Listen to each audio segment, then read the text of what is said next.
They rush four. Plenty of time for John. Now squeezes, steps up in the pocket. LA can run inside the 10. Head first. He dives off the 5-yard line. 65 horsepower trap. It might pop wide open, Rats. Is that there, Rats? Oh, touchdown, baby. Yes, sir, Rats. High snap. It's no good. The Chargers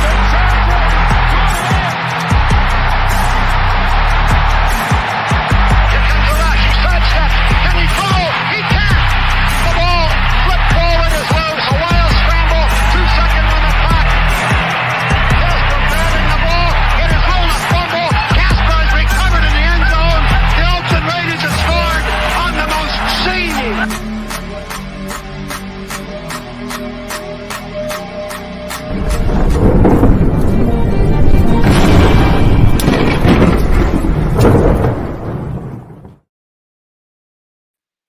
Happy Wednesday, and welcome to the Wild Wild West podcast. I will speak eventually. My name is Richie Richey. I am from the MHRT Network. Over to my right, had to get the whole mirror thing down, is Coach Defense of Lockdown Defense Podcast. Coach, how are you doing today? Doing well, good sir. How you doing? I am doing well. And no, DZ, we are on normal time, not Canadian time, but thank you for recognizing that I am not from the greatest country on earth, the US of A. America. Down directly below me is Alex of Arrowhead Addict. Alex, how are you doing today? Doing good. Ready to roll through the topics in the Wicked Wild West. And Captain, how are you? I'm good. And if you guys noticed, you caught me eating. So if my camera comes off for like a couple seconds, it's because I turned it off so that you guys don't have to watch me indulge in my quick sandwich, which is my dinner. But you'll at least watch me masticate, and that is not a bad word. Masticate. Look it up. What kind of sandwich should we roll with today? Let's hear the lineup. Oh well, it's a what is it? An English muffin with butter and peanut butter on one, and then what is it? Cream cheese with jelly. Oh, and there's other jellies on it, so it's kind of like a little PB&J on one, and cream cheese and jelly on the other. So now I put it together, and it's good. And it's like I'm older now, and I was like, I don't want a burger, I don't want a hot dog. You saw me like scarf down the hot dogs last week. I just, Lizzie's. Yeah, I wasn't in the mood. So I said, you know what? I just want something light, and then this way, I can, because I'm not eating it like the 5 o'clock old dude's meal, or was it 3 o'clock maybe at Seinfeld when the early bird special was at 3. I'm still at work, but if I could, I'd eat the early bird special, the old geezer's menu, and go from there. But yeah, just a quick sandwich. There you go.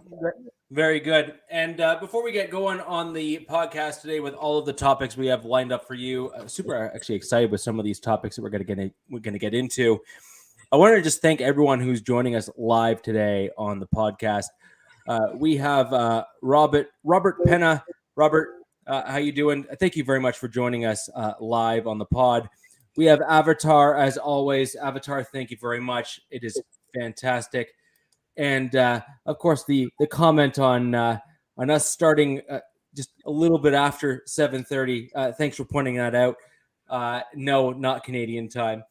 And it was a Filipino time. And we have Carlos. Thank you very much for joining us today. Tommy, thank you for joining us today. We have Lafayette. A whole county of Broncos fans. Broncos County. Broncos That's right. County. Broncos County, baby. That's right. Well, I'm not going to lie. Near me, where I am, there's probably a good 50, 60 Broncos fans that I run into regularly, and we all are decked out. So it's pretty cool, the fact that even north of the border, there's a huge contingent of fans. And we have D-Rock joining us today. Robert Carper, thank you for joining us. And I recognize this next name. We have Bishop. who I believe is pointing that comment at you, Captain. Yes. So, of course.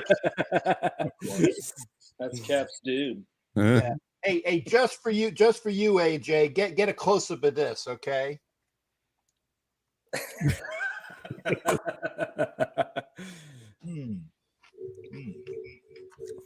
I was going to do it off camera, but you goaded me into it. There you go. And so, thank you for joining My us. guy. So this is great. We have a great contingent, a mixed bag of players. I think it's great, and fans from all the various teams as we get into it. Coach, I'm going to start with you to go over the first topic that we're going to go through fairly quickly today, and that is our general thoughts on the Madden ratings and all of those sorts of things. Man, oh man, when will they ever get it right? Let's just start there. You know, I'm not sure, you know, if the word bias is strong enough to give the ratings team in EA Tiburon, you know, it's not the adjective doesn't fit. It has to be something stronger. Like it's completely utterly skewed in certain areas, and a lot of people that get a certain amount of love that don't deserve it, and people that deserve the love don't get it. You know, I played Madden for years. I was talking to Alex early on in the week, and I said that I had to stop playing it because it just got to be too much, you know, and it started with the ratings. You know, it's just that they never seem to give the people that are trending in an upward movement the love that they're supposed to get. And the people that are hanging around too long or older, that they kind of have a soft spot for, a man crush on, they seem to always give them love. I don't understand. I don't get it.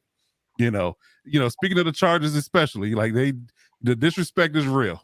You know, if you just, I mean, what do we quantify Madden ratings as being? Like, what is the criteria? What is the schema? What is the algorithm? Tell me exactly what it is so I can punch the numbers in myself and see how you come up with these ridiculous numbers. But yet again, off my soapbox, and just understand that it's never right. It's never right, you know.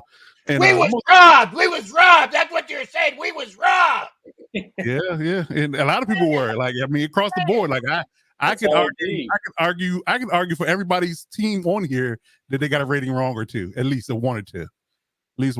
So, we got a lot of love in the chat from the Givens mob today, don't we? Okay, yeah, she's repping today. Heavy, repping. That's awesome. I love it. Yeah, I like it. So, well, you know, starting with my team, you know, looking at it, you know, I'm not a person that I deal in humility as a person. You know, I don't do a whole lot of boasting and bragging, but you know, the facts are facts and numbers are numbers. You know, when you have a person, Justin Herbert, starting with him, that has had the best statistical season out of the first 2 years of any quarterback in the league history, and he's way down a totem pole from a rating perspective. And the most glaring thing that we all had a conniption on Twitter last week was how was he rated lower than Dak Prescott? Yeah, in a sense. So I'm like, Dak Prescott got a higher rating than Justin Herbert. Was like, wasn't he higher than Carr too? Yeah, he was. He was like 4 or 5, I think. It was something ridiculous. He belonged nowhere on that list. And I swear the ratings adjuster was probably a Cowboy fan. That's the only way he got there. As a matter of fact, I saw a picture on Twitter that they showed a Cowboys helmet above the guy that does the ratings. The main guy that does ratings, he had a Cowboy helmet on top of his desk. So he might be a Cowboy fan. It's the only way Dak Prescott got up there. But yet again, Justin Herbert was just invited on Jerry's yacht. Yeah. Jerry just sends him a check every year. There you go. Yeah. Jerry got him on payroll. That's it. Jerry got him on payroll. I like it. So yeah, just the glaring disrespect on ratings. Now I get that they're starting ratings, like they won't be the same ratings that they will be come, you know, week 17. But I mean, come on. Just something that we definitely have to honestly and truly, you know, be honest that they're never right. They're never right. They did, like I said, it's either you know, having a guy that's held on too long, is old, and don't deserve the rating that he has, or is a guy that's up and coming and is a bona fide superstar and he don't get any love. Like, prime example, Austin Eckler. Yeah. The best dual threat running back right now in the league. And he had his rating was what are you talking about, Kat? Sorry. I just know that's BS, but I can't think of anybody better, but I just know the comment is BS. That's all I'm saying. Well, there's nobody on the Raiders that has better dual threat ability than Austin Eckler. That's real. because Josh Jacobs is a power back. Kenyon Drake is, I don't know what he is. Jonathan Taylor. I'm talking about the Raiders. I'm not talking about the everybody. No, you said the NFL. Well, no, Cap. I'm talking about Cap since he brought it up. I can think of one. Some guy who plays for the Panthers when he's not injured.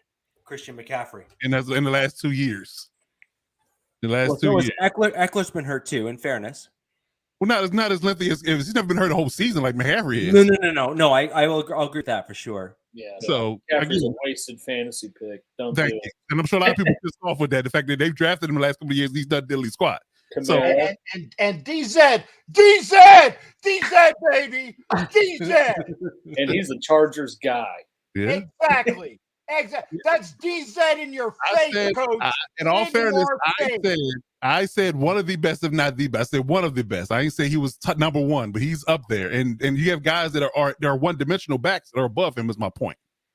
In getting why the ratings are skewed. That's my whole point in the same reason why I said what I said. If you have more than one ability as a runner, you should be rated higher because you have more ability to be on the field for 3 downs, maybe 4, versus being on the field for maybe 2 downs.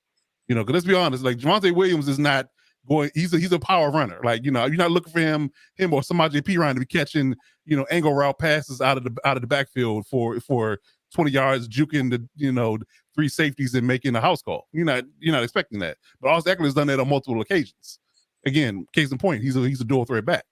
You treat him as such. So again, like I said, the ratings is constantly low when it comes to the Chargers and a lot of other people's teams. So I don't really feel like anybody's ever happy with the idea that their ratings are spot on when it comes down to who's hot and who's not on your team. You know what this is, right? The world's smallest violin. The world's smallest violin, just playing Brahms or whatever concertos for you, so you can cry to sleep. Right here, baby. The world's smallest, and I got it in tune. I'm even going to give you a super duper, bloody Jesus on that, just for the sheer audacity. Wah wah wah. Wah, so wah, I have a different angle on this, Coach, for you. You're clearly upset, hurt even with the Madden rankings for Chargers. I'm not honestly hurt. At least to select few. They don't ever give it its just due. Is my point. Like, it's never. You can't quantify exactly why they do the ratings the way they do them. It makes no sense. That's the bottom line to it. It makes no sense. Like I said, I stopped playing Madden, so I died. That whole part of my life is over. So I don't get involved and get heavily invested in the game anymore. But I'm just saying, holistically, throughout the time I did play it, it just didn't make any sense. And you can never give it a logical reason of why they gave the ratings, the people the ratings they gave, and why they gave them that rating. Sure. Where I was going with that, though, hold on. Where I was going with that, Coach, was there anyone on your team that you were surprised that they were ranked as high as they were? Yeah, a little bit. Mike Williams was sure. I didn't think you'd give him an 86. Honestly, I thought that was pretty high for him. I did. They gave Khalil Mack some love. I think wouldn't have been the age he was to give him that such a high rating. They rated him higher than Bosa. Yeah. I was surprised by that. So, especially Bosa being younger, because typically they tend to give young guys better love. They'll typically have a lot of love for the old guys. Let's go Cowboy. So, like I said, it's just interesting that they gave those guys some love when I wasn't expecting to get them as high as they are at the moment. Yeah, I'm going to say, is it possible? And this is an unbiased view. And the reason why it's unbiased is I don't play the game. Neither do I.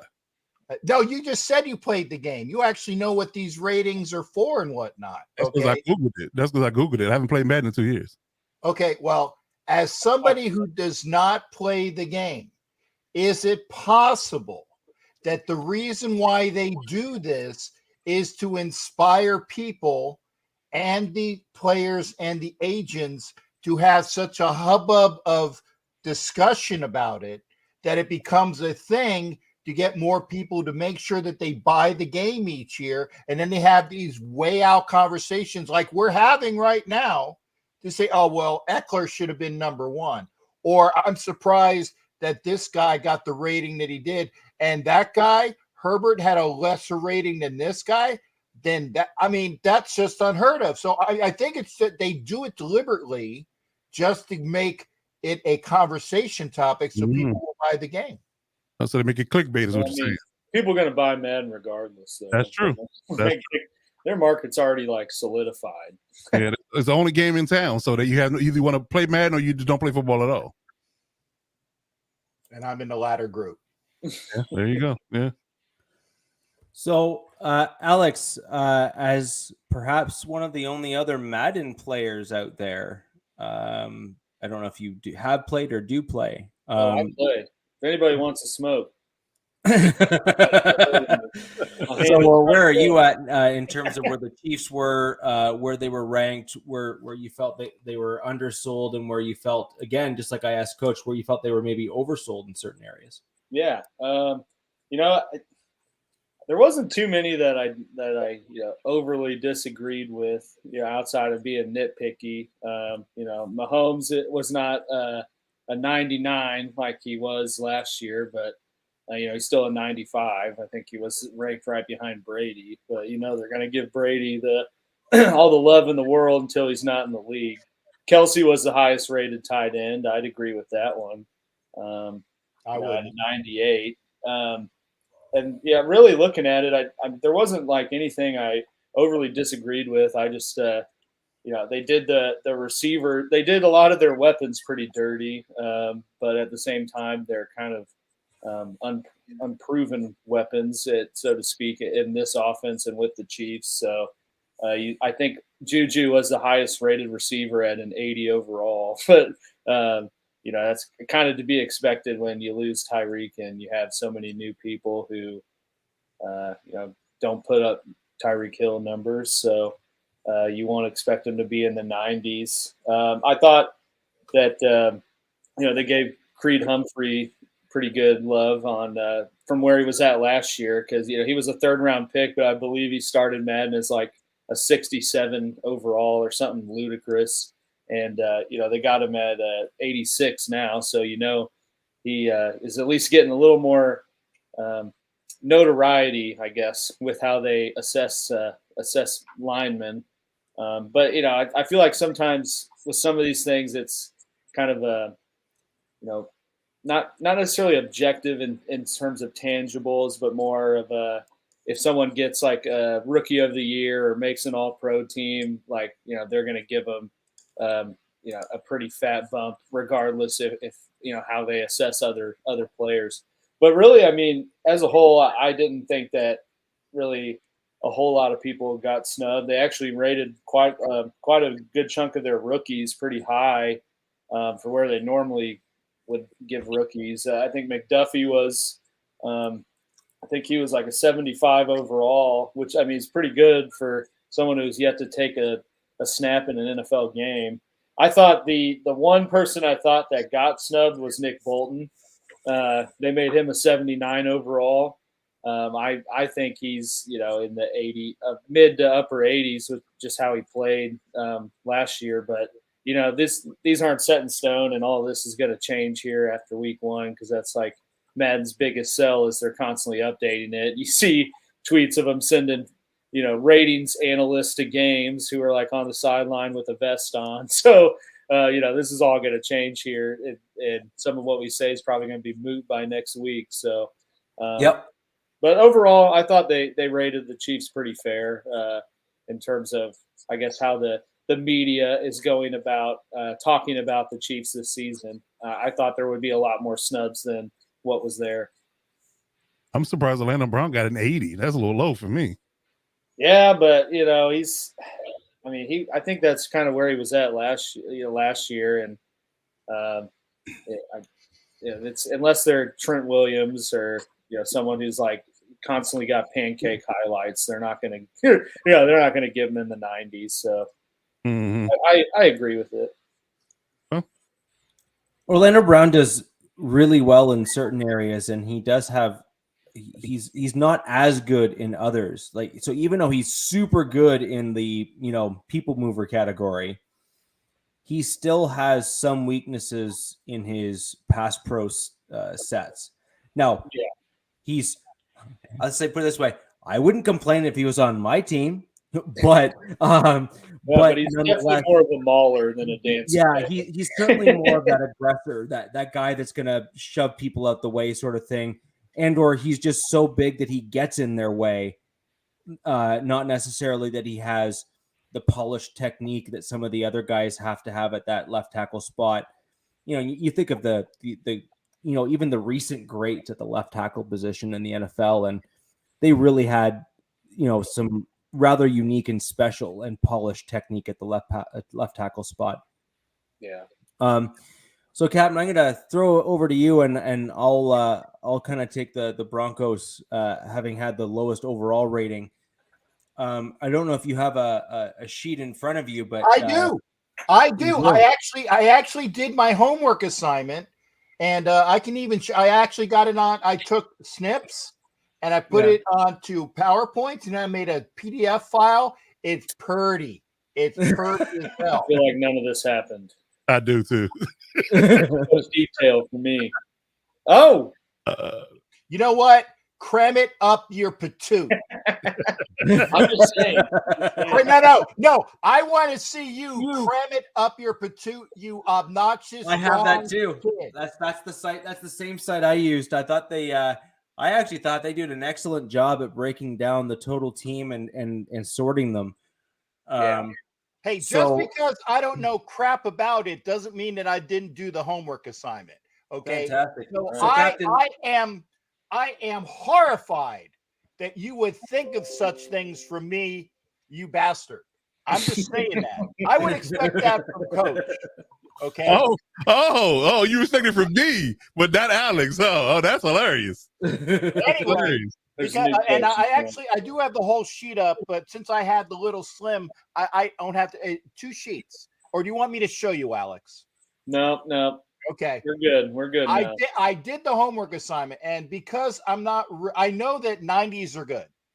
I figured that one out, right? Okay. All right. I would think that 80s are just below 90, right? Think of it like grade school, there you go. Hey, like a grade thing. And this is why I had some issues, even from me, who I don't understand what's going on. Does Devontae Adams deserve a 99? Well, yes. if you look at his production the last couple of years, I'll say he did deserve a 91.9. But I think if you're looking at Waller, who got a 91, and you said, oh boy, that just got a $3 million pay bump today, got what? 98. A 98? I think that if you're going to give Kelsey a 98, I think that a 91 for Waller is a little low. I think it's a little low in consideration. Okay. Chandler Jones with a 90 has a better rating than Max Crosby with an 87. Now, granted, he's a little longer in the tooth, and I get that you, like Coach was saying, you kind of like get the old guy bump, right? But I think that if you look at what Max Crosby can do with this defense in a comparison, I think if you're going to give Chandler Jones a 90, why not give Max Crosby a 91 or an 89? There should be that much of a differential. Okay. AJ Cole with an 84, best punter in the league. I don't know what the best punter had, but I mean, I'll take that as long as there shouldn't be another punter that's better than him because he was the best punter in the league. Okay. Colton Miller with an 84 is horse pucky. Is it? Yes, it is because I think that. Okay, so hot take. Who's better, Colton Miller or Orlando Brown right now? I think that I'm so glad you said that. I'm looking right at the camera to you as well, sir. I think that Colton Miller is the best left tackle in this division. Oh wow, better than Slater? I think. Here. Do you understand the words that are coming out of my mouth? Okay. Whatever extra cannabis you had in that sandwich, send up north because I need to package that and sell it. That's some good stuff. Here, again, right into the camera. Have never had cannabis. Let me say that again. Have never had cannabis in any form. Even for your glaucoma? No. No, never had cannabis. I'm blind as a bat, but I've never had cannabis. Okay, All right, but then. in my biased estimation, Very, I think very. that Colton Miller is the best left tackle in this division, and Yeah, so but for it's a him to lot. have only an 84, I think is kind of low. Well, I tell you. Man, Getting rough out here in these hot streets. take. And then I'm going to stop with these next two. Derek Carr with an 83, I know is probably the lowest of all the quarterbacks in this division. I'm assured. Yeah. Okay. See, I didn't even have to ask. I knew it. Okay. You know your quarterback. Huh? That's your quarterback. That's your quarterback. That's my quarterback, man. Your That's my teammate. quarterback. Your teammate. That's my but Denzel Perryman, who is coming off a Pro Bowl year with an 82, if you're going to go in comparison, I think maybe that should have been higher too. And again, I'm saying these things as unbiased because I don't like what I think he's more than an 82. I think that Kenyon Drake should have been in the 80s and he was only a 79. I think that let's see here, Abram with the 78 was rather high. Oh. I think Abram at a 78 is rather high. I think that and actually he rates higher than Anthony Averett at 76. No, I think that Averett should have been higher than that. Moreau at a 73, maybe a little higher. Cleveland Farrell with a 72, high. Yeah, I hate that dude. High. Nobody loves Cleveland Farrell as a Raiders fan. I haven't met one yet. Well, yeah, because they took him 3rd overall. They ruined his career from the jump. And it's unfortunate, but I think that that's high. And I think that we will see this year whether he can bounce back and be a part of it, or if he even doesn't even make the team, if he mysteriously gets traded, mysteriously gets traded. But I think that Brandon Parker, 68, high. Carolyn, thanks for joining. Hi, Carolyn. Hi, Carolyn. I don't know you, but I'm the old dude that says, "Get off my lawn." Okay. But yeah, Parker with a 68, way high. Going back to the second list because now I'm on page 2. I think that Malcolm Kuntz with a 64 is a little low. Farrell with the rookie with a 64 is low. And I don't really care about anybody else that's really just sticking out in front of me. And again, Dallin Levitt is no longer there, so they didn't even update the list. Okay. So again, unbiased from somebody who doesn't play, I'm thinking that they gave, and now that I've don't have to look at the list, I'll put this over here, so I will be looking into the camera the entire time. I think that they gave the Raiders that snub, the BSPN snub, even though it's not BSPN. It's the typical. The Raiders are the worst team in the AFC West. They're gonna be 6-11, and they have the worst this and yada yada yada yada yada. And again, we were in the playoffs last year, and we got better. So if we were in the playoffs last year and we got better, wouldn't it surmise us to think that maybe we would have a better overall score? Just saying. So I have a couple comments on the Raiders list. I think Josh Jacobs was far too high. Yeah. I'm saying that when you compare him to the 2 best running backs in the division last year, when you just based on general stats, combine the two running backs that had some of the highest yards in the division were actually the 2 Broncos backs. It just fact. It's just straight statistics. And when you look at the level of play that we got out of Javonte Williams just as a rookie who came into the year last year, and he hasn't even really polished himself yet. Josh Jacobs is at an 87, and the 2 Broncos backs, when you compare by comparison, were 83 and 82. So I have a bit of an issue with how high they. You know what? I will agree with you, sir. Yeah. So I have an issue with that. Now, I also have an issue that I think that Max Crosby, when you saw how dominant he was last year, and it was, I don't care if you're a fan of the Raiders or not, when you saw the stuff that he was able to do on the field last year, I thought he was higher than 87. He was, teams knew he was there and they still tried to double team him and he still won. So I think that he was a little low. And I think Chandler Jones, by comparison, was actually a little high. I think I said that. Yeah, and I'm kind of agreeing with you there. And I think Renfro is right at or maybe just slightly below where he probably should have been ranked. So he might have been. I missed Renfro. What? Let me look on my list. So Renfro, 85. I'd say he's probably in the 87 range kind of thing if you're trying to be fair, because when you compare him to like Cooper Kupp and some of those other guys, I think that he is, a slight notch below, but not by much. So I think that 87 range is a fair kind of. I agree, and I apologize. There was a big friggin' advertisement over the top of it, and it ate up half of his name. So apologies there. Yeah, so that's kind of my general take on the Raiders stuff, and I think that I think that Carr is in a prove it year, and I think that that's part of the reason why his ranking was where it was. And if we're going to be honest, collectively as a group, and Kevin, you have to kind of agree with this, the Raiders deal almost says as much when you look at the fact that they have a pretty much a clean break at the end of this year. Yeah. Right. And so, I mean, I think it's fair to say that he has the potential to knock it out of the park, but I also think it's fair to say that, the Raiders believe almost what the Madden ratings are showing, which is, put up or shut up. I can agree with that. Yeah. I can agree with that. Yeah. Hey, Coach, did you hear what I said that? I can agree with that. You agree with everybody but me, so it's okay.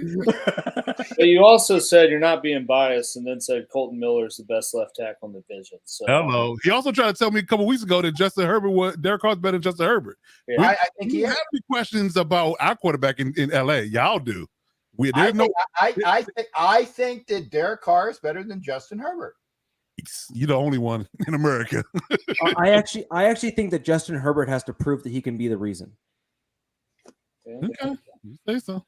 No, I'm being serious. At the end of the year last year, the absolute upper echelon of players. So here, let's put it this way: when you look at what Patrick Mahomes was able to do in the early stages of his career, when he had certain plays that if he didn't make them, the team was not going to progress forward, like the back passes and the left-handed throws and the other nonsense like that. He pulled all of those against the Broncos for some reason. I just don't know why. But anyways, magical. Yeah. So when he had those types of plays, the top tier quarterbacks always find a way. I can't point like that. There you go. Like the top tier quarterbacks, Mahomes, Aaron Rodgers, Tom Brady, Peyton Manning, like those that upper block, that upper tier. And in fairness, Ben Roethlisberger was at that tier at one point until his body started breaking down. They always find a way of extending plays, making the plays that matter, and winning those games. And at the back end of last year, Herbert could have been the reason, and frankly would have made my comment now differ from where it does now, is that when the defense broke down and Herbert needed to be the reason, he wasn't able to push one or two games over the finish line for his team. And that's the only reason why I'm saying he has to prove it. Do I think he can prove it? Yes. Have you seen what he can do on the field? But he has to show that he can do it when the chips are down and he can be the guy that can bring them back. I understand, and that's not the first time you've used that argument, but you also have to look at the numbers. And the guys you're comparing them to, they've never had, again, we're talking about a totality in the team game, right? They've never had a bottom, 28 or 29 defense that was not only he was putting up 30 points a game, but the defense was giving up 35. So it's kind of hard to combat in a sense when your team gives up more points than most other teams do. So if you have a bottom tier defense or a bottom tier O-line, Patrick Mahomes can attest to this as well, that when his O-line failed him, what happened in the Super Bowl? You know, he was fine up until his left tackle and his right tackle guard. All of a sudden, he was running for his life and he couldn't do anything. So imagine having that for practically your first year and a half as a quarterback and still putting up gaudy numbers. You know, his passer rating, his touchdown to interception rating, and his yards in the last 4 games were good. Like, he didn't have a bad game. It's just a matter of the idea of him having a better defense to get some stops, because the idea when it comes to football is put up points and stop theirs. So if you can't do both of those things, you will lose more games than you win. So again, the idea of laying it all at Herbert's feet is unfair, because he didn't play bad. It just, think about the last game that he played with against the Raiders to go to the playoffs. He had like 300, almost 400 yards passing. So, I mean, yet again, what more can you do as a quarterback? But you right. put it. He did But it. I mean, you know, it's the same Everything like is Philip relative. Rivers put up stats, and I mean, did he ever win anything? And I mean, he's not going to be talked about, you know, 10, 15 years from now as being one of the best ever in the league. Oh, he will be talked about. First off, some of his press conferences were amazing. Second, he could rock a bolo tie like nobody's business.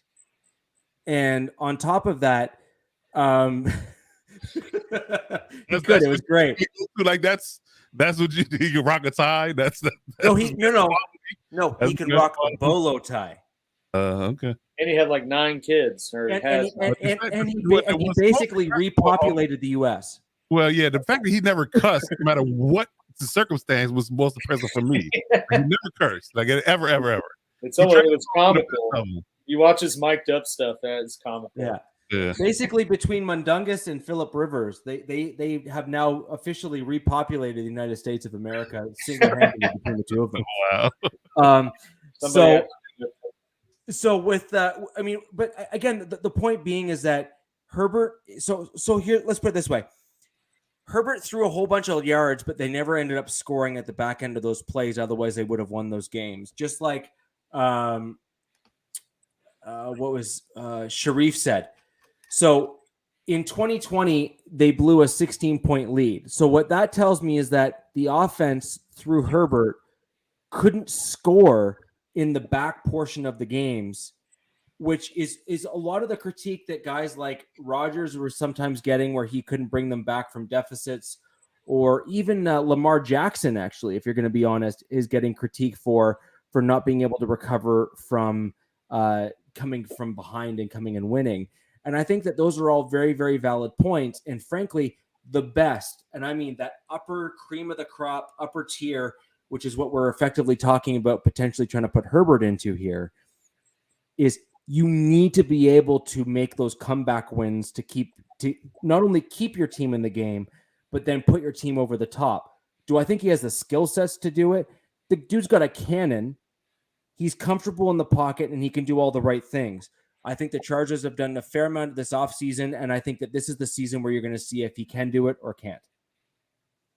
I mean, yeah, they definitely set it up for put up or shut up before they pay him. So, right. and I think that's a fair comment as well. Is that they're putting all of the pieces in front to say, I don't really like that either, though, because this put up or shut up for Tua Tagovailoa, because he hasn't done anything up to this point, and they put everything around him that they needed him. So it's really put up or shut up for him. But you can't can't quantify those two people. Like the numbers Herbert put up versus what Tua has done in the first 2 years, it's not even close. Yeah, I'm not saying I agree with it. I'm just saying that's the way it is in the NFL. I mean, it all rides through the quarterback, and it doesn't matter what numbers they put up. It's the optics of like, well, we're not winning, so it's got to be the guy throwing the ball. Right. There's always too much credit, too much of the blame. I get it. But yet again, I look at it from a team perspective and say that especially if being a defensive guy, if we're not stopping anybody, we can have Tom Brady or Peyton Manning and Russell Wilson as the 1, 2, and 3 in our depth chart. We're not winning a whole lot of games if I can't stop the other team. That's my biggest problem. Like, it also, to Rich's point a little bit, when you have a bad defense, it's not like they're giving up scores, in 30 seconds. They're giving up long 8-10-minute drives, and then you're kind of forcing the offense to have to do something pretty quickly to kind of sustain the score. And then boom, our defense is giving up another 8-minute drive, and it just kind of, back against the wall. Right. So I wanted to quickly blast through the Broncos ratings here. I am again one of those rogue people. I've actually never played Madden, ever. You and me both, brother. I have watched friends play. I have never played it. It just has not been something that has particularly interested me. I would much rather run on a football field myself and hit someone instead. We'll just call a duck for what it is. When I'm looking at the ratings, but I do know what all the ratings mean, and I do know what they reference and kind of the things that are important and not. I did feel that Justin Simmons was a little high for me. I felt that he's got the interceptions and some other things, but I felt that he's lacking in some of the tackling. And I think that the way that the ratings work out is specifically at the safety position. I think that it's a challenge to get myself to the 91 rating for him. Why do you hate Justin Simmons so much? I don't hate him. Do you know what it is? I'm frustrated because I can see that he has the potential to be better than he is, and it annoys me. How about this? You Justin Simmons, y'all can have Nasir Adderley, and we'll call it a day. Yeah, no, it annoys me because I totally see he had one game last year when I was on Broncos Talk when we did a segment called the Mile High Mountain, and we were basically talking about the players in each of the Broncos games that excelled and did well, and Simmons was the guy that I picked at the top of the Mile High Mountain for his play that game. Okay. And the reason why I picked that is that was the game where he had like a stop right at the line of scrimmage, and he had another tackle for loss because of the way he was shooting the gaps and stuff in terms of the run game. And that's what I know he can do. And that's part of the reason why I get so frustrated when I see some of the other games. It's the consistency part. It's the consistency part. Is he has bad angles when he's tackling in the open field against running backs, and then they go for 20 yards or whatever because he misses that first tackle, right? Okay. And so it's those types of things that they kind of drive me batty because I know he has the skill set to be better, and he's just not consistent with it, and that's what it drives me absolutely bonkers. But Russell Wilson at an 87, I think as a quarterback and the fact that he's proven, I think he has to really have a steep decline in order to come down in rankings. But I do think an 87 is perhaps a little higher, perhaps a little high for someone who hasn't really excelled recently in the league. But I think that with better weapons and a better offensive line, I think that'll be an easy thing for him to prove. So you think they gave him the old man, he's got a Super Bowl upgrade? Yeah, I mean, 87 is probably about right, although he's probably closer to like the 85, 84, kind of in that range there. So plus or minus a few points, I don't think is, that big of a deal, except for when you go from the 80s to the 90s. I think that's where you kind of start saying, hey, you got to do better. Patrick Surtain, I actually thought was low. And the reason why I thought Pat Surtain was a little bit low is he had teams not throw his way, and when things were thrown his way, he did very well. Yeah. And this is coming from someone who actually didn't much care for the pick because I wanted us to go right tackle. So I just think that you have to understand is that I'm coming at that from a truly unbiased perspective because I didn't even want us to pick him. And I'm fully willing to say he was a great pick and he played really well. Congratulations. Yeah, he's a baller. For me, I said he's a baller. Oh, he's there's no denying he's if he continues on this trajectory, we'll be talking about him for a good number of years, I think, in the league. And then I think Melvin Gordon, if I'm going to directly compare Gordon and Williams to where Jacobs was ranked compared to, where they're ranked, they're both low by 4, 5, 6 points. They're 83 and 82 respectively. So Gordon at 83 and Javonte Williams at 82. I think that if you're going to come off your rookie season and get mentioned all across national TV and make highlight reels the way that Javonte Williams did and come across with the level of respect that he's obviously getting from other teams, I think that he should be higher than he was. And conversely, while I think Jerry Jeudy has all the potential in the world, I think that 82 is high. I think that he has to prove it first. I agree And with that. and if I'm going to kind of compare and kind of flip the coin on that, Tim Patrick was ranked far too low.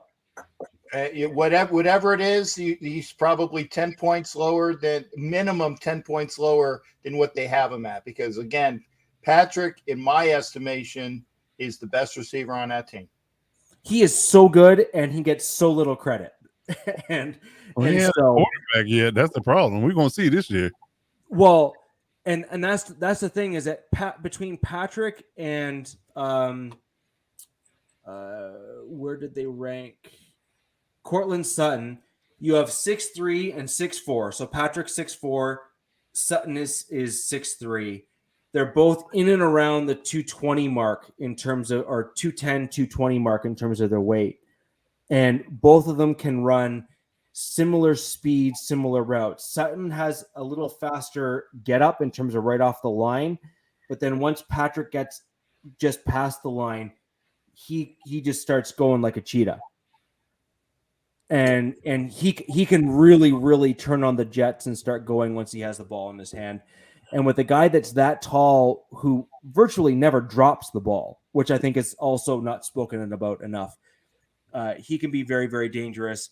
And like I said, I think on a previous podcast, Patrick is likely my next jersey that I intend to buy, and I only own one.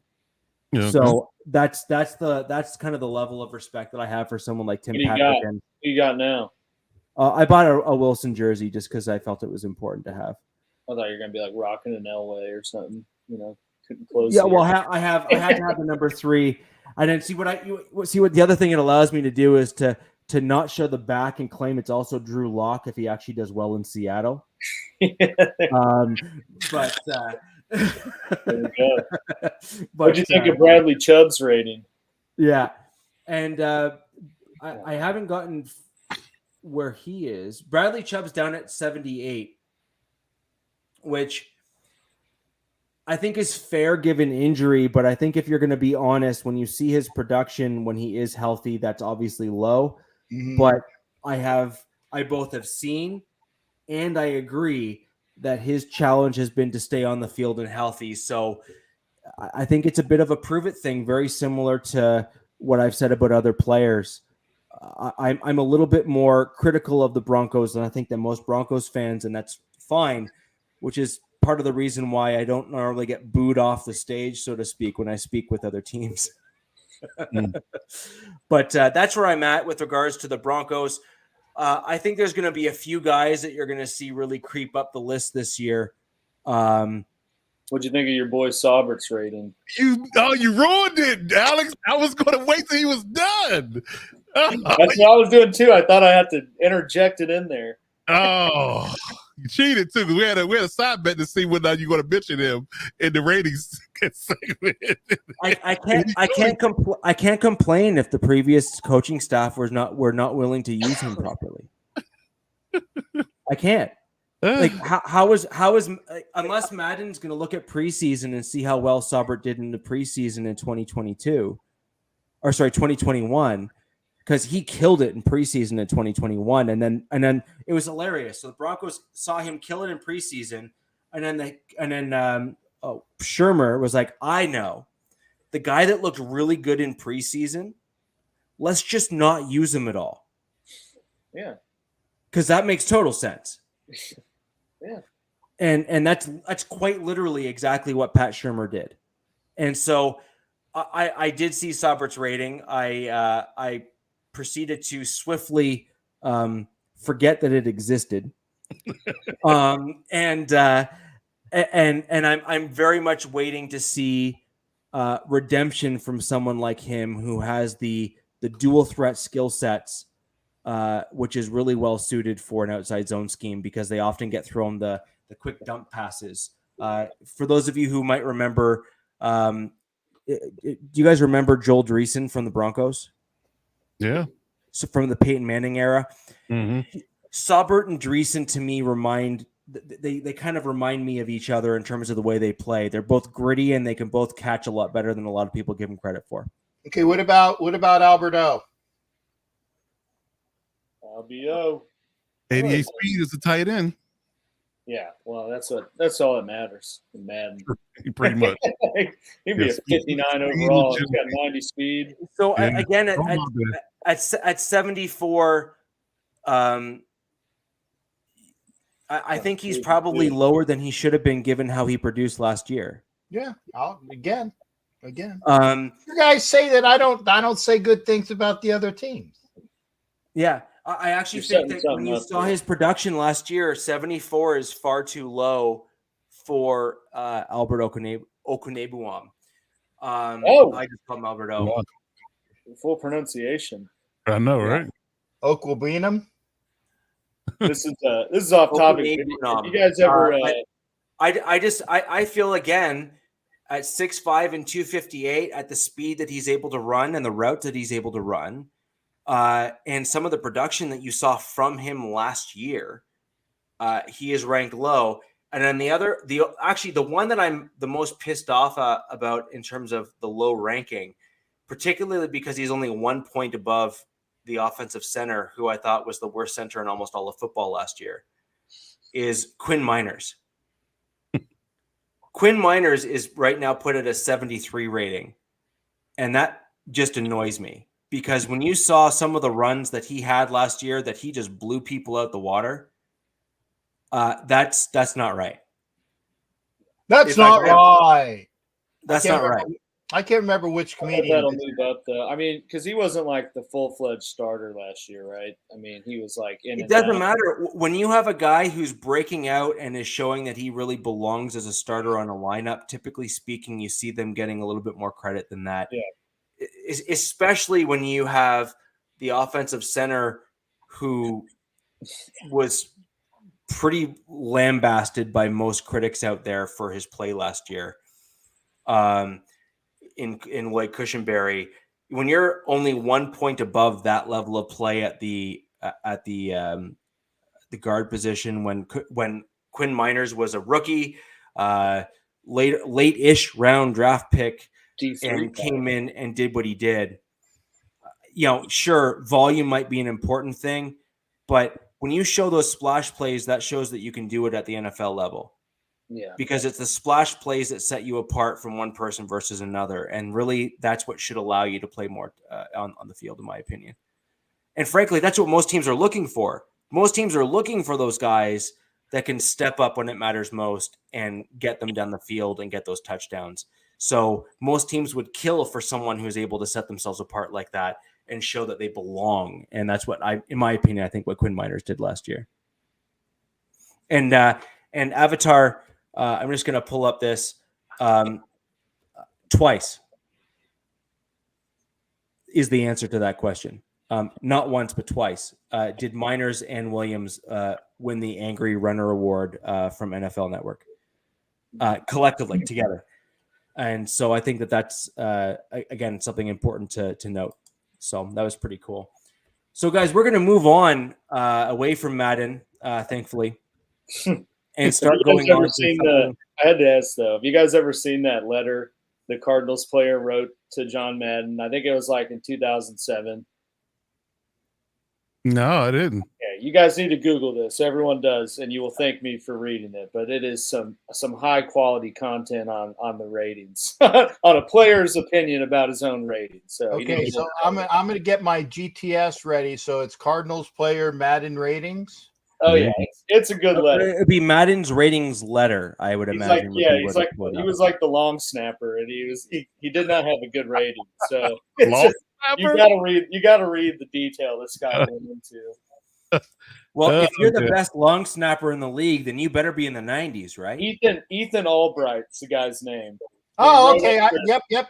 I got it. 247 Sports. May of 2010. I'm putting it up so I remember to read it after the show. No, you're gonna like it. Okay. So we wanted to get into a little bit of a, if then that sort of scenario where we kind of looked at each other's teams and say, what are the things that we are concerned about when we were to play each other? And that's one of the benefits of having the Wild Wild West podcast and having all of you join us is we want your feedback on this. And we just kind of want, are we right? Are we wrong? Do you have a different opinion? If you are watching us after the show, please leave those comments down below, whether it be on Twitter, Facebook, or YouTube. And for all of you joining the show now live, if you can hit that like button, what that'll help us do for all of our channels is help YouTube show our show to more people. We can get more fans here in the show, so we can get more feedback from more folks. It really does help all of us across all of our channels here. Now, Alex, I'm going to start with you on this one. When you're playing each of the three opponents here, what are the things you're concerned about in terms of our teams, what we can do, and or things that you're fearful of, if you will? Yeah, I mean, in thinking about it for tonight, the overarching one for all of them is the pass rush, and mainly because every team outside of KC pretty much made it a point to have not one but like a two-headed monster, rushing off the edge. KC obviously made it a point to get an improved offensive line last year, but I think it's going to be – you're definitely going to see a lot more pressure in these AFC West matchups, just with having kind of the two-headed beast on every other squad and how they do stunts and how they get them in there. That's kind of the overall one for all of them. I'd say piece by piece going through them. For Denver, the biggest thing that concerns me playing them is their running game. KC obviously wasn't the best at stopping the run last year, and that definitely got them in trouble in games like you saw with the Bengals. And they didn't run the ball, but as much. But the fact that they couldn't stop the run, you saw a lot of teams getting long sustained drives, and then kind of messed up what the Chiefs needed to do. And we've talked about it before, but Denver, in my opinion, has the best running attack in this division. And I mean, they had two guys last year that almost had 1,000 yards. So I think by that measure alone, you have to put them up there. And I just think that's going to be the biggest issue or crux, if you will, in playing Denver, is if they can stop the run. I think if they can, they definitely would have a lot better chance to be successful. As far as the Chargers, they obviously had a good offense, so it's kind of a dueling matchup anytime they play. I almost said San Diego. Anytime they play, I did, but anytime they play LA, it's always a shootout, so to speak. And I think kind of just the big thing that would concern me this year is, I mean, they obviously made a point to improve on defense, especially in the secondary. So I think and adding Khalil Mack, but I think that the additions they made in the secondary is the thing that would worry me the most to play LA when you couple that with KC trying to figure out kind of a new passing attack with sort of a revamped, receiving group. I think that would be the biggest worry when you have a healthy Derwin James. I mean, that's issues enough, but then you add a J.C. Jackson. If he's remotely the same guy he was from New England, that's going to be a problem. And Callahan, and I mean, I just think their secondary on paper going into this year is pretty stacked. So that would be the biggest concern, barring any injuries with playing LA. Then the Raiders, I don't really have any. I knew that was coming. I said he's gonna pump up everybody else, and never mind. The Raiders, not as. I know he's gonna do it. But kind of the catch-22 to what I just said about coach's Chargers. I mean, the Raiders obviously made a point to get more weapons on offense. They already had a pretty solid offense across the board, and then you added Devontae Adams, who I think is going to be a game changer in some of the games that they have this year. And I just think that'd be the biggest worry for me is just their revamped passing attack. And if Derek Carr has remotely the same chemistry he had with him at Fresno State, it's going to be pretty scary. And it's just going to be hard for KC to match up with all of their weapons and be able to contain them. So I kind of think the Raiders-Chiefs games are going to be more offensive shootouts than they have been in years past, just with the fact that they made so much of an effort to have a more potent and high-scoring offense. Okay. Yeah, I think I think those are all fair points, and I mean, Denver's always been known for that running attack, and when we haven't had the rushing attack, it's typically been to our detriment. So I think and now that we've gone back to it, I think that's an absolute fair comment. And I mean, Adams was clearly the golden goose for the Raiders this offseason, and we spoke about it on the last podcast. And for those of you who didn't watch it, I really do encourage you to do so. We went into some additional details on the last pod as it pertains to Derek Carr and Adams, and we went into some additional detail and just the fact that a lot of people haven't spoken about just the level of connection and the level of trust that they had and how often they've done things together, and the fact that it hasn't really been publicized until now, and now it's all kind of come out. So I think it's really, really interesting to see that the Raiders went out and got someone now who can be that guy for Vegas. Captain, I'm going to... Tommy. Sharif's Shall I back say, me the, up, same, though. shall Well, I that say was the up. same thing about they overpaid for an ancient Wilson? Ancient though? Ancient for Adams?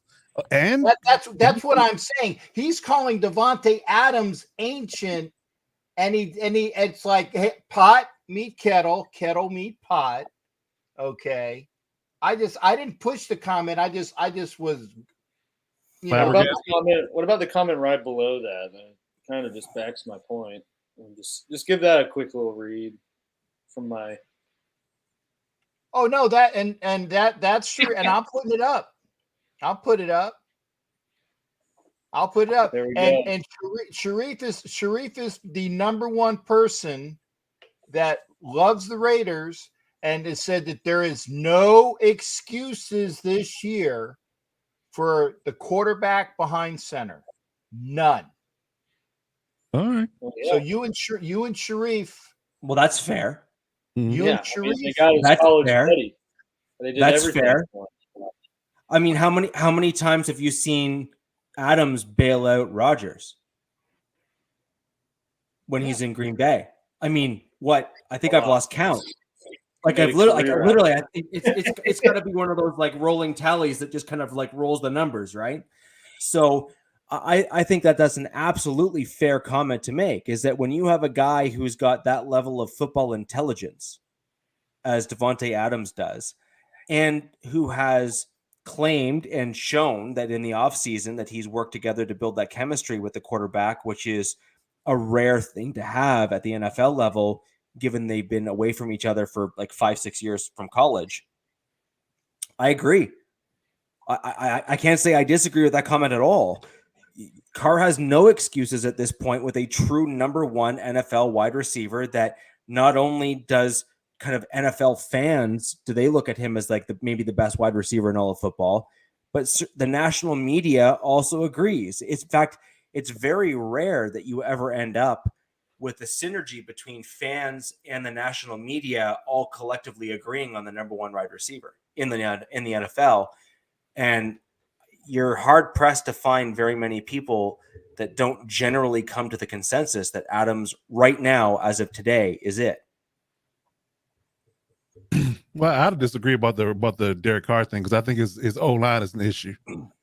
So I think that if he doesn't have time to throw the football, if it's a swinging door, revolving door from a pass rush perspective, especially playing other teams in this division, then there's not much you can say about the guy that, if you don't have the protection, then it really doesn't matter how good or bad you are. If you're getting sacked in 1.5 seconds, I don't care how good Devontae Adams is, he's not getting the ball.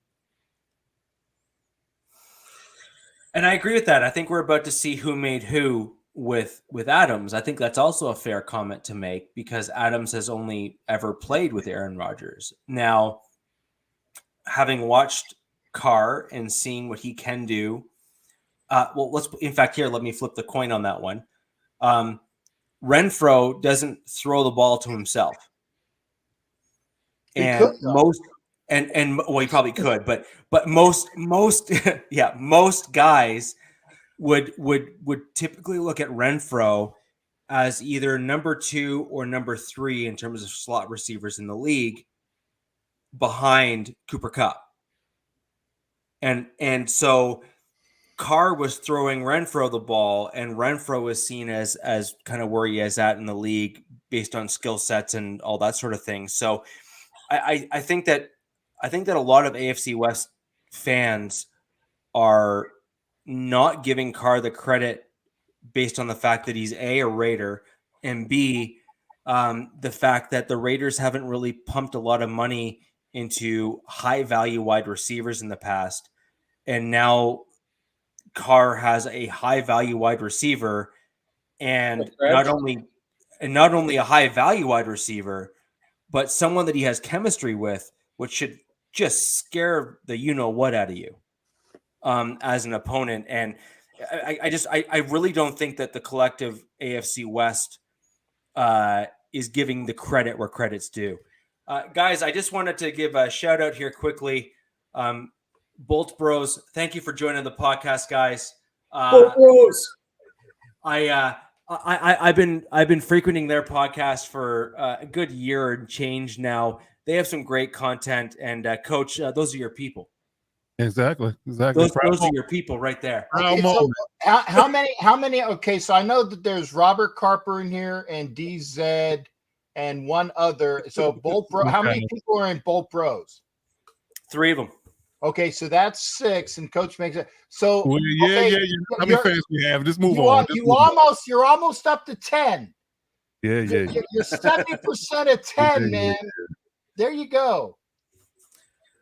So I just wanted to thank them for joining because they obviously have their own channel they're running, and I think it's great that they came to check us out. Love to have more fans of all teams in here to give their comments as to what's going on. That includes all teams here. We're actually brothers. Nice. Well, I guess that's one of those things that just runs in the family, then, right? You know, you're all fans of the same team. Otherwise, I guess you end up getting the brotherly beatdowns, which are a real thing for those of you who don't have brothers. Alex, thank you for your feedback there. Coach, how about we throw it over to you while we have fellow Chargers here in the chat, Chargers fans, to give your breakdown in terms of things that you kind of think that are concerning for, say, the Broncos, the Chiefs, and the Raiders when you play the other teams. Yeah, I mean, I can, with all the illustrious moves and things we've done in the offseason, I can say, well, we're not scared of anybody. It doesn't matter. Line them up, we'll knock them down. We ain't scared, man. We ain't scared. Line them up, we'll knock them down. But being a realist, there are things that are glaring that could be problematic if they get these things going. And speaking in short order about the Chiefs, I want to say that the biggest thing we probably need to be concerned with is that because they still have the same coach, they still have the same offensive coordinator, they have the same quarterback. The receivers are different, but can they be productive offensively and do not have a drop off without Tyreek Hill being there? So if they can make that work and they can do more with less in a sense, as far as production that Tyreek Hill has been for the Chiefs in the last several years, if they can still maintain that level of success in that high-powered offense, then that's a problem for everybody. So I think that's a concern. Whether you have a good defense or you don't, they can still put up gaudy numbers. Then you definitely should be concerned about that. So that's one thing about the Chiefs. The Broncos is kind of a tagline, but I like this. I'm gonna go with it. It says, "Can Hackett hack it?" It's so.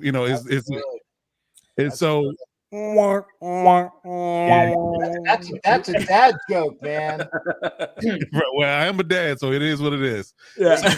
So, because it's an unproven entity right now as far as his leadership, his play calling ability, and things of that nature. He's coming from the other side of the coin in a sense from Green Bay. So, what is he going to be for this this high-powered offense? It means that it's illustrious weapons, a brand new quarterback, solid O-line, great running backs. Can he be that elite play caller that they need him to be in order to take this offense to that upper echelon that they're trying to get to? So that's the biggest, I guess you could say, glaring thing that can we pinpoint about the Denver Broncos. If he is who we say he is, we think that he is, then the offense could take off early.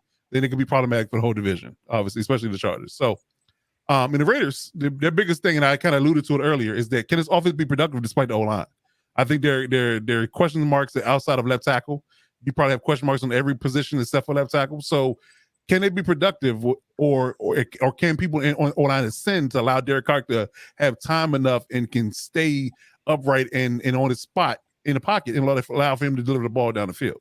So, if they can do that, then I think that's a problem for everybody as well. In talking about the Chargers in the specific reasons, I think that they definitely have the ability to be able to be dangerous if they can be productive offensively, despite the O-line being probably the most, I guess you could say, questionable in the division. So those are my three things. The Chiefs being offensively gifted without Tyreek. Can Nathaniel Hackett be the play caller that they brought him in to be? And can the Raiders and Derek Carr be productive despite the O-line being shoddy? So, but what would scare you about KC though? Because it sounds like that's more of a if they are, then that's a problem, but if they're not, then it's not. So what in the current KC mold that to be true, given what they have there, what about that team would scare you the most with what they have that to be true? If Andy Reid does not get his Waffle House on time, he will be definitely scary to everybody in that stadium. Well, that is true. That's a whole new conversation, but yeah. I love Waffle House, so I'm gonna laugh at that every time. I love it. So some of the best waffles I've ever tasted. But regardless of that, I would say for sure that you have to look at Patrick Mahomes as a quarterback. I mean, we can browbeat him all day, but his escapability, his arm talent, his improvisational skills, that's always going to be problematic. And all you have to do is develop some type of synergy with the receiving core that he has. Because we're not going to sit here and act like Matt Valdez-Scantling can't run. We're not going to sit here and act like Juju can't catch. We're not going to sit here and act like Kelsey isn't one of the top tight ends in the league. So, if you can make those three work, if nothing else, if you can make those three work, and Sky Moore, it could be a good talent. If you can make those three work and his improvisational skills, if you don't rein him in, then that could be problematic in order for them to get to make their offense work. So I think that's the biggest thing. Well, that's why I think every team made such a strong effort to improve pass rush or get a second component to it with Patrick Mahomes. I'm not trying to be like the Chiefs fan just saying it, but I mean, they are the gold standard for the last 7 years. So I think that was kind of why you saw every team go get a Chandler Jones, a Khalil Mack, and Randy Gregory so they could have more pressure and hopefully contain the improvisational component he has to his game. Right. And if Andy figures out a way to run the ball by some means, that's another problem. Yeah, if the Chiefs become a balanced offense, he hasn't figured it out yet. But they haven't. But if they do, even in Philly, he never really figured it out. Well, he's more a running back screen game guy. Yeah, exactly. Very much so. Very much so. But if he just woke up one day and had an epiphany and say, you know what, we're going to run the ball this year, then hey, that's a problem as well, because if you become balanced and you can't cheat and think they're going to pass on every play, then you have to play people honest. Then that's a problem as well. No, I think that's fair, and I think when you look at like Mahomes is basically at this point in his career, Mahomes is proven until he's proven otherwise. Sure. And I think that's a pretty fair comment to make. His resume speaks for itself. His resume speaks for itself for sure. Yeah, it does. And now I do think that we have some concerns with his food choices, and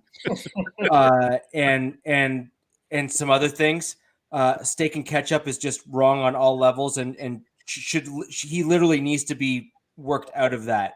I have young kids, and even they don't mess with that nonsense. So I think I think that needs to be addressed. But I completely agree with your assessment of the Chiefs and the fact that they have a proven quarterback. The quarterback has shown to be. I mean, I'm not trying to slander the Herbert at all, but I think Mahomes is exactly what I was talking about. What Herbert needs to show he can do in games. Mahomes showed he could be the reason. Herbert needs to kind of do the same this year. And to kind of your point on pointing out Mahomes as being the quarterback for the Chiefs is that's what makes them a challenge, is that they have a quarterback that has shown that he can do it year over year over year. And now the question is, can he continue to do that since the weapons that he's had on the team or knows are going to be coming back sooner rather than later? Now that Tyreek Hill deep threat is on, can the offense adapt to be a more balanced version of that offense? And can Mahomes adapt to that as well? That's yet to be seen on over a full season because they've never really had that in the Mahomes era where Hill and Mahomes haven't been together. So it'll be really interesting to see if that's in fact something that can be overcome. And Captain, I'm going to go over to you for the Raiders. Okay. Where are you at in terms of, the Raiders and the things that you think all of our teams might present an issue for you as a Raiders fan? First off, for those that normally know that I would show up in any fat jokes, I would show my belly. But because I took my pants off and I'm only in my underwear, I will not do that tonight. And if you think I'm kidding, we'll do post. We don't need to know. We don't. Anyway, go to Caps OnlyFans for that content. Hi. Anyway, and I thank you there, sir, for that. I will say that this entire division, and I've said it from, I think, our very first game, or first broadcast, I should say. I said it from our very first broadcast. This entire division scares me because, as I've said countless times, we were talking about the Earhart off, and I know I teed you up there, Alex, and you missed it. I was reading the comment. Yeah, but the thing that scares me about this division is that all things being even and no major injuries to speak of. Let me preface that again. All things being even and no major injuries across the board, the top and bottom of this division will be, in my estimation, 4 games apart, because this division is the best in football, bar none, full stop, period. Did I say that right, Richie? You did. Okay, I wanted to make sure, because I'm glad I have a coined phrase. I think that's that. I'll take that as my coined phrase. I think that's a good one. Yeah, and that's why if I wanted to drop it, I wanted to give it to. I wanted to give it to, and that's it. Is the fact that if the Chiefs can say, well, it's only one dude. And they can, like, and a couple broadcasts ago, I said, if the sum of the people that are playing instead of Tyreek Hill is better than the full complement of what Tyreek Hill did, I'm getting another baseball analogy, like we did in Moneyball. They throw up these things because they get on base. Okay, if you got Juju, if you got MVS, if you got if McCole Hardman breaks out, and I think that's really your guy right there, and he just needs to show it. If the sum of all of those parts together is equal to a Tyreek Hill missed, and all other things being equal, the Chiefs have won the division how many times, Alex, in a row? 7. Thank you. I teed you up, sir, so you owe me one. Okay, they are the best. They are the best team in the AFC West until proven otherwise. So there's number 1. Number 2, oh, Coach, this is for you, shipmates. I love you, brother. I love you. If, and this is for Rob Carper as well, if 50 who and Joey's brother or Nick's brother or whoever's friggin' brother, the one that's not playing in San Francisco, can stay consistent on the field and not have issues. And that back end in the defense, which they spent a lot of money on with J.C. Jackson and other people, if all of that comes to fruition, and if Pimpleface can figure out his Clearasil problem and get those games to the next level, if that happens, then the best team in this division will be the team in LA, because they have the capabilities to be the best team in this division. If all things show up and they can not just, just trip over themselves, they've done the right things this offseason to make themselves the best team in this division. And finally, if getting What's-Her-Nose's husband out of Seattle, What's-Her-Nose's husband? the hot chick's husband, okay? I forget her. She's pretty hot, okay? Sierra, thank you. I knew she had like a glamorous, and now Sierra's on the main stage. It's like, she's got a stripper name. Come on. Okay. If Sierra's husband works out and they can put together all of the things that they've been looking to do, because again, the Denver Broncos have been hamstrung by their offense all these years because that defense played so well under their old coach. Now, the question is going to be, you get rid of that guy and you bring in Hackett. That's a big question mark. So if you're putting all your eggs on the offense now and saying, well, we're going to, as long as we have a mediocre defense, and we're going to put in all our eggs with Russell Wilson, who should have 2 Super Bowls had they run the freaking ball with Marshawn, yeah, right? Mm-hmm. Okay. Then Denver will be ascending in this division. I don't think they would be division champs, but they can ascend to a playoff spot. And I firmly believe that there will be 3 teams in this division that will vie for a playoff spot. And I know 2 will at least make it. Which 2 remains to be seen. If it's 3, it's because all the tiebreakers worked out. So this division is the scariest in football because it's the best division. And people were saying, for the Raiders, it's like, did the Raiders do enough? I think they did, but there is that learning curve. And Sharif was saying that about, well, they got the brand new offense and all this other things. Well, but what is that offense, Alex? What is that offense that they're using this year? Amelia Earhart. Yeah, Fairbanks, there you go. Amelia Earhart. And more. Yeah. The Amelia Earhart offense. Hey, I dropped that on the coaches pod the other day. Did. Oh, I missed it. Oh man, I wish I could have been there. Okay, well, I commented. The Amelia Earhart offense, which was implemented quite well when Derek Carr was this close to being the MVP in 2016 until Donald Penn forgot how to block one guy. Okay, if that ascension goes through, then the Raiders might have done enough. Getting Chandler Jones, who is the kryptonite to Russell Wilson, at least for the games that they play him. But hey, I'll take that because then hopefully that's 2 wins. Okay.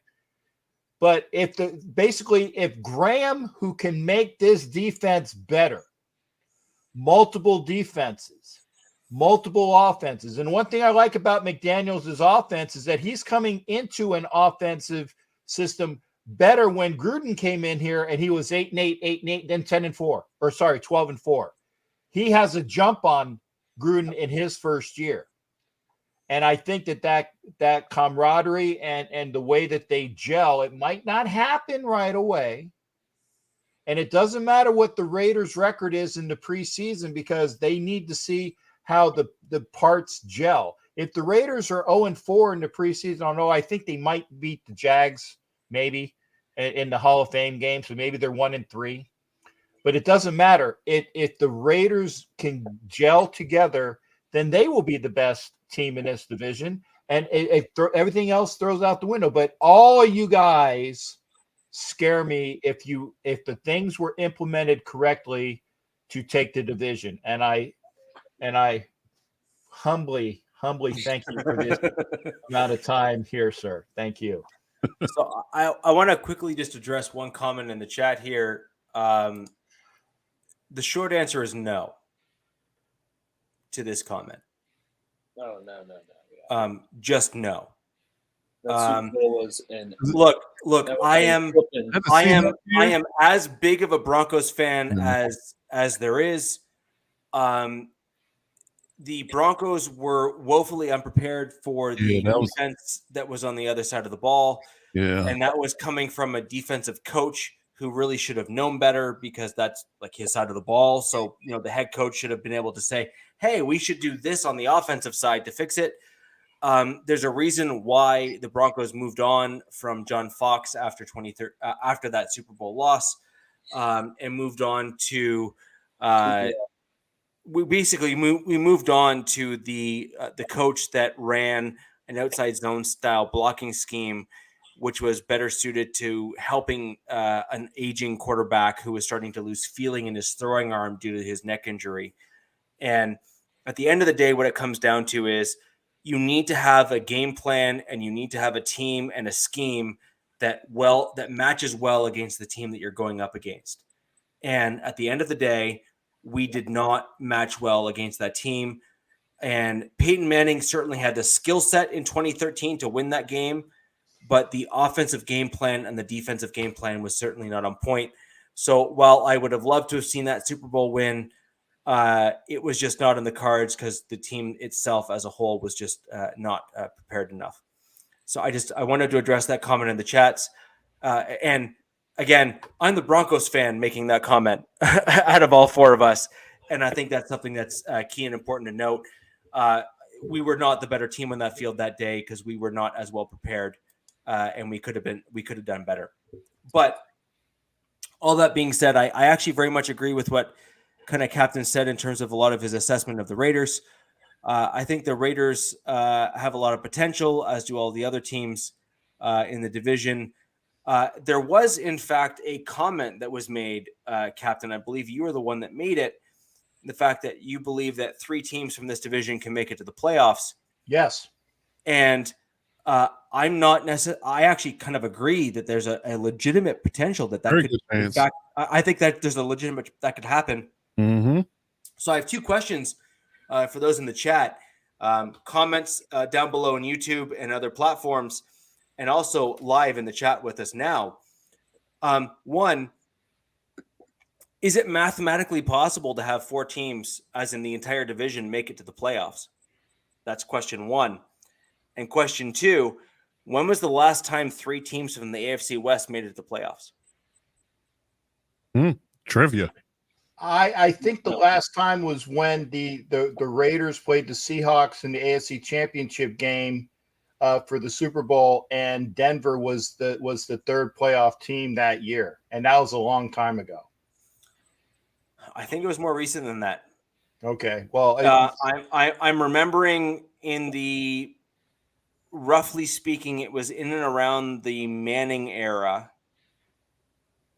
I knew the Raiders were the team that did make it then, and I think it was. No, I actually think that the 3 teams of the. I mean, maybe I'm wrong, but I thought it was the Raiders, the Chargers, and the Broncos, and I thought the Broncos were actually the number 1 seed. But I'm going to go back and double check, but I'm pretty sure that the last time 3 teams made it was within, we'll call it relative recent history. And I believe it was in the Manning era of the Broncos, but I need to double check that because it's either just outside of the Manning era or just inside the Manning era. And I think it was the Chargers, the Raiders, and the Broncos. And I think the Broncos were either like the number 1 or the number 2 seed.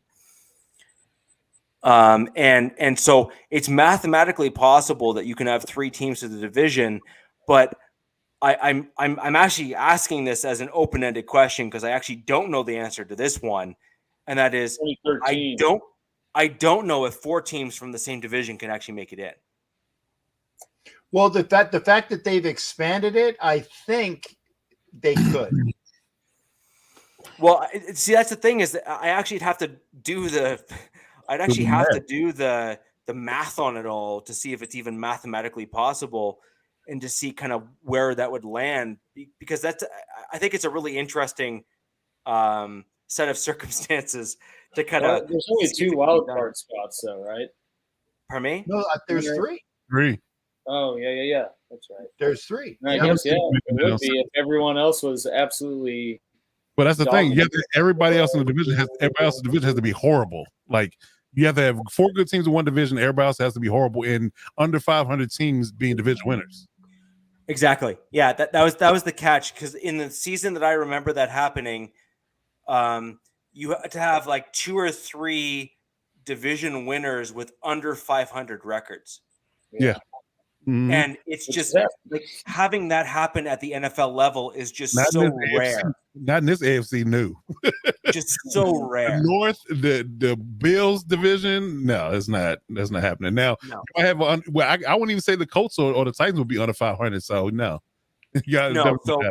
So I mean, with that in mind, I think you're going to have a hard time having 3 of our division, but I think that you're going to be basically down to tiebreakers if all things go well for all teams, because this division, I mean, from a pass rush, offensive line, quarterback, when you start going down the key positions on each team, I'm not saying there's very few holes, but you're certainly looking at upper echelon at the NFL by all accounts. So that's going to be a really interesting thing to see play out, to see who gels and who doesn't. Yeah. But I'm going to take over the Broncos now and break down what I think is going to be the 3 things that need to concern my team with regards to this division. So I'm going to go back and look at last year and basically use that as my jumping off point. And I'm going to take this as until I see it, I don't believe it.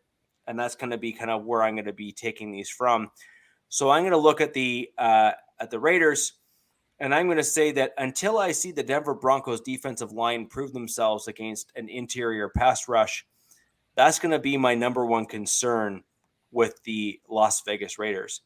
The Raiders moved Crosby inside. He almost played more of a D-end role rather than an outside linebacker role when he was playing against the Denver Broncos. And he had great success in that particular position when he played us. So when you start moving and you have another guy like Chandler Jones, who's a pure outside linebacker, to pair now with the Max Crosby, until I see the Denver Broncos being able to manage that interior pass rush position. Now, thankfully, Phelan is not there right now. And, not yet, but his injury history would state that he's probably unlikely to be there until at least mid-season. You don't get big guys recover from an injury that's that dramatic or frankly impactful. So I do believe that that's at least a windfall, because I think that he was a big player that is not necessarily spoken enough within the Raider fan base in terms of your interior defensive line. But that being said, you still have Max Crosby, and you now have Chandler Jones, and that needs to be accounted for. So until you start getting people that can account, until you get people that can account for those positions, I think that's the Broncos' biggest concern with the Raiders when we play them. Looking over to the Chiefs, I think the interior pass rush of the Denver Broncos is the biggest concern when we play the Chiefs. We have DJ Jones, who will certainly help in that respect because he's able to get penetration, particularly on run plays. But until I see it, and until we start seeing those results on the field, that is going to be a concern of mine, because that is really what Patrick Mahomes has shown as being his kryptonite, if you will. And when I look over at the Chargers had really good success with extended plays in the passing version of the run game with players like Eckler. And you also had some great passing sets from some wide receivers that kind of hung back in the passing game there. And again, to me, that is the biggest concern with the Broncos when we play the Chargers, is that helped extend plays, that wore down the defense, that kept the offense off the field.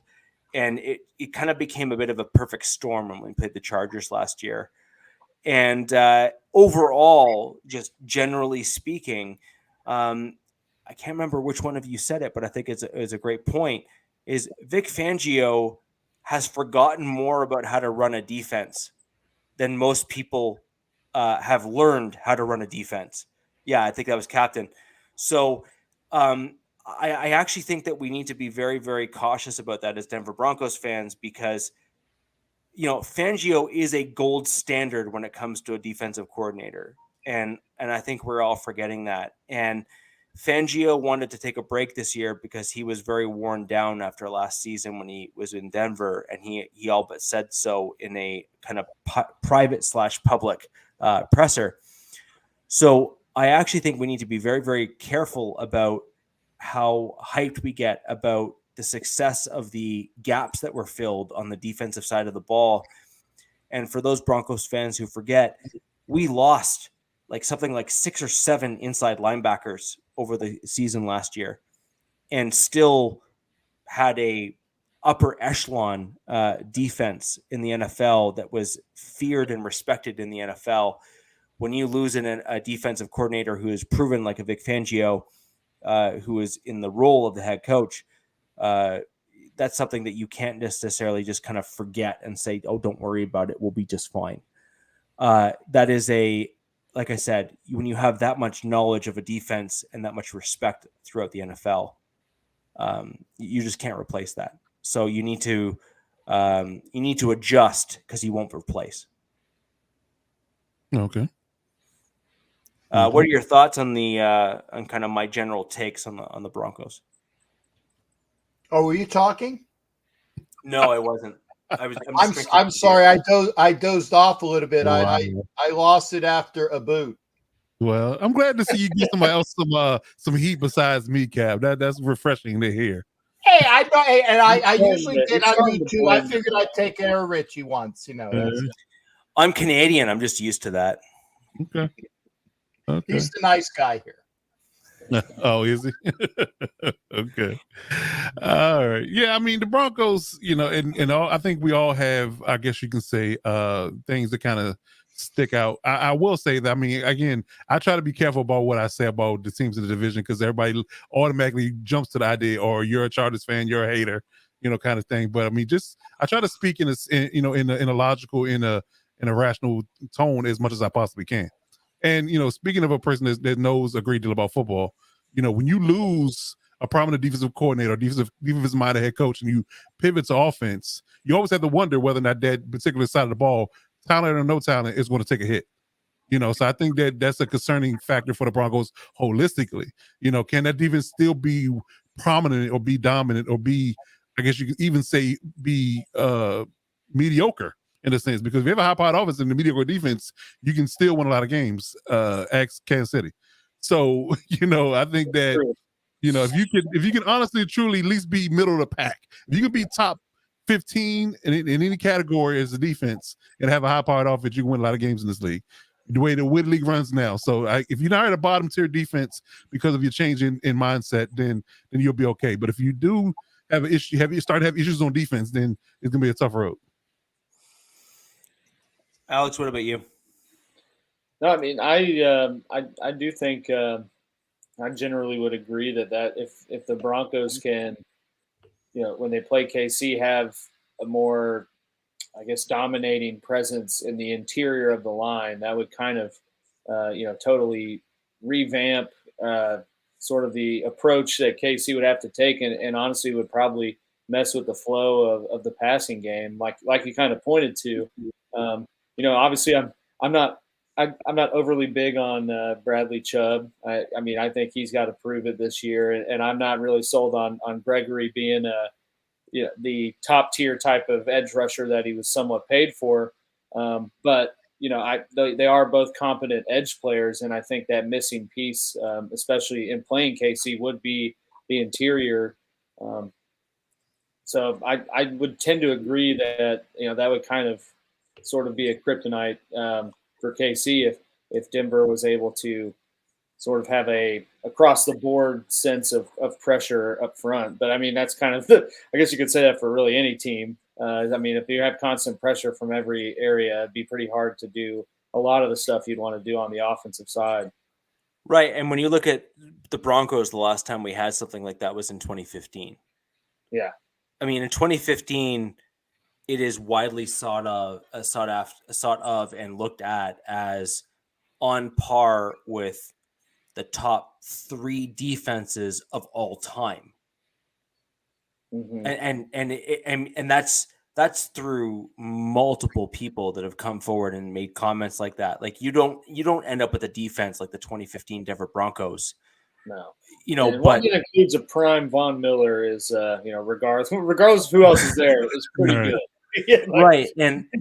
But then when you pair a prime Von Miller with a secondary that is at a level that is almost unseen at the NFL level almost ever, that really does elevate things. And that's why, and you also throw in Malik Jackson and Derek Wolfe. Yeah, that's the interior defensive line. Exactly. So, I mean, mammoths in the middle. Yeah, it really does not. Most people were basically touting them as on par with some of the best defenses, and there was comparisons to like the '85 Bears and something my language, Rich. Come on now. Exactly. Don't hype me up now. Don't do that now. Do it at the beginning because we can have a discussion all day because I wouldn't say the generational. We probably have generational. I guess you can say defenses. The '85 Bears, the 2000 Ravens, the Seahawks and the Legion of Boom. Then you got the 2015 Broncos, 2015, 2014 Broncos. Those 2 years were just unbelievable. Right, exactly. Yeah. We talking about all time great defenses, top to bottom. So yeah, right, exactly, 100%. And turnover rate, interception rate, run stop rate, all that kind of stuff. We're all just at the upper echelon of the NFL all time, not just that season, all time. That was kind of the crux of why they got Peyton Manning, right? I mean, you just needed a serviceable QB that knows how to manage a game because your defense is going to keep you in it. True. And yet, what team was picked as the greatest overall team in history? The Dolphins? No. 72 Dolphins? Got to be. No. The 1976 Raiders that lost one game all year. How would it not be the Dolphins? The only team that went undefeated. Again, I said what was cited in a Sports Illustrated overall, they took out to all of the fans, and look this up there, Mr. Givens. The 1976 Raiders were cited as the best football team of all time for all the recipients. They lost one game. And they ended up, the game that they lost, they ended up beating that guy. They lost to the Patriots. But they ended up beating the Patriots in the playoffs. So they actually said, "Oh, you're going to beat us in the regular season? Well, a peace sign -1. We're going to beat you in the playoffs." I'm using that, Cap. That's a good one. You need to use the read between the lines. Yeah, read between the lines. A peace sign -1. I like it. Yes, I like it. It's your eye. I've only ever heard of read between the lines, and then they throw up 3 fingers. So, no, I get that. So, I mean, it sounds like the vast majority of you kind of agree with my general takes on the Broncos. And again, I tend to be fair and balanced as best I can because I think it's important that you operate off of looking at potential, but then being realistic by looking at what you've done in the past until you see otherwise. I think you need to look backwards and say, until I see something, it's not necessarily, hasn't come to fruition yet.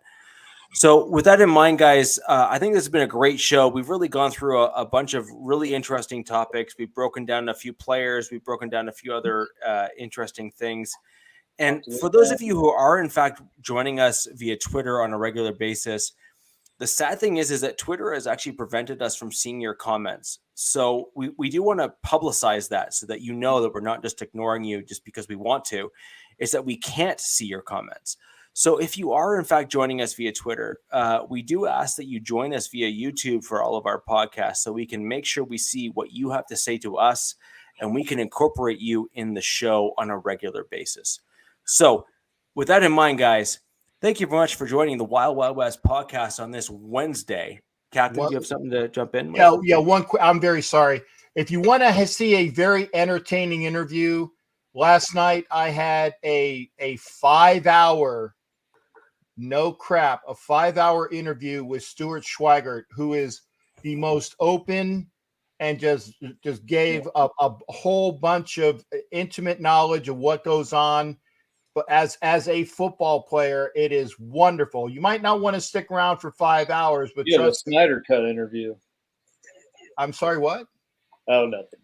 The Snyder Cut, Yeah, well, I'm gonna eventually break it down into, and I'm gonna take out the curse words because I couldn't put it on Roku. So I'm gonna take the curse words out so I can cut it down to like maybe 2-hour shows and lose an hour somewhere.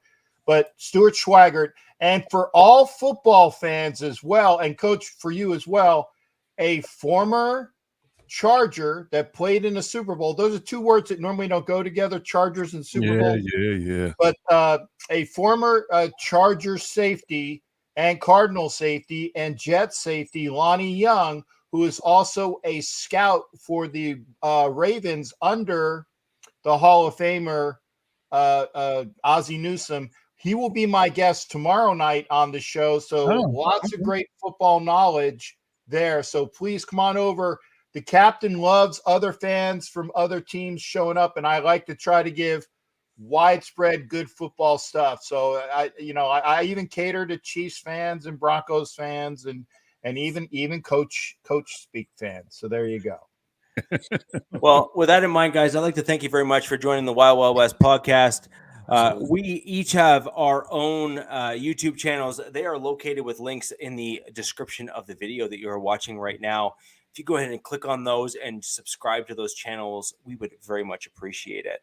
Also, for those of you who have not liked the video yet, please go ahead and do so. It really does help us with the YouTube algorithm as well as all of the other platforms so that more fans can come in and join the Wild Wild West podcast.